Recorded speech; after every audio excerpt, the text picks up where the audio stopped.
கிறிஸ்து நாமத்தில் உங்கள் அனைவருக்கு வாழ்த்துக்கள். இந்த நாளுக்கு நான் உயிரில் வார்த்தை சங்கீதம் 50:15. ஆபத்து காலத்தில் நோக்கி கூப்பிடு, நான் உன்னை விடுவிப்பேன், நீ என்னை மையப்படுத்துவாய்.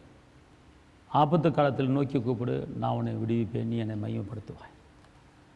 கூப்பிடு நீ பதில் கொடுப்பார், குறைகள் எல்லாம் நிறைவாக்குவார். கூப்பிடு நீ பதில் கொடுப்பார், குறைகள் எல்லாம் நிறைவாக்குவார். உண்மையாக தேடுவோரின் உள்ளத்தில் வந்திடுவார். உண்மையாக தேடுவோரின் உள்ளத்தில் வந்திடுவார். கர்த்தரை நோக்கி கூப்பிட்டு பாருங்கள்.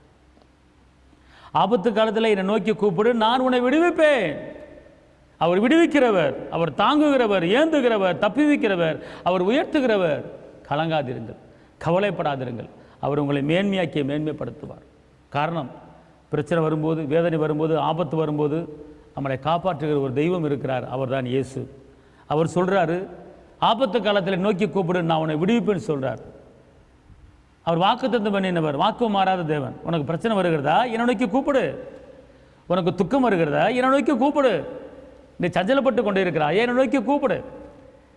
உனக்கு பலவீனத்தில் மாட்டி தவித்துக் கொண்டு இருக்க, என்னை நோக்கி கூப்பிடு, நான் உன்னை விடுவிப்பேன் என்று அவர் சொல்கிறார்.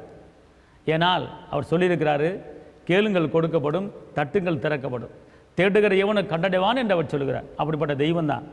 இந்த நாளிலே பலவிதமான போராட்டத்திலே, பலவிதமான ஆபத்தில் நீங்கள் இருக்கீங்களா? கடன் பிரச்சனை ஆபத்தில் இருக்கிறீங்களா? பலவீனங்கிற ஆபத்தில் இருக்கீங்களா? பிரிவினைங்கிற ஆபத்தில் இருக்கீங்களா? கர்த்தர் சொல்லுகிறார், என்னை நோக்கி நீ கூப்பிட்டு பார், என்னை நோக்கி நீ கூப்பிட்டு பார், உனக்கு நான் பெரிய காரியங்களை செய்வேன் என்று அவர் சொல்கிறார். தாப்பன இந்த வேலையிலே உடைய மகிமையின் கரம், உடைய கிருபையின் கரம், உடைய பலத்தின் கரம் கூட இருக்கட்டும். இரத்த கோட்டைக்குள்ள மறைத்துக் கொள்ளுங்க. தேவசமான கூட இருக்கட்டும். ஆண்டவரே, இந்த வார்த்தையை கேட்டுக்கொண்டிருக்கிற ஒவ்வொரு தேவ பிள்ளைகளுக்கு நீங்கள் ஒரு அதிசயத்தை செய்யுங்க. இக்கட்டு காலத்தில் நீரே அரணும் கோட்டையமாக இருக்கிறது. ஆபத்து காலத்தில் நீரே அரணும் கோட்டையமாக இருக்கிறது. உங்களுடைய பிள்ளைகள் எத்தனையோ வேதனையில், கஷ்டத்தில், நெருக்கத்தில் இருந்தாலும் ஆண்டவரே நீர், ஆண்டவரை அற்புதம் செய்யுங்க. வார்த்தை கேட்குற ஒவ்வொருவருக்கும் அற்புதம் செய்யுங்க. காத்துக்கொள்ளுங்க, பலப்படுத்துங்க. இயேசுவின் நாமத்தில் பிதாவே, ஆமென். கர்த்தர் உங்களை ஆசீர்வதிப்பார். அல்லேலூயா. தேவனுக்கு மகிமை.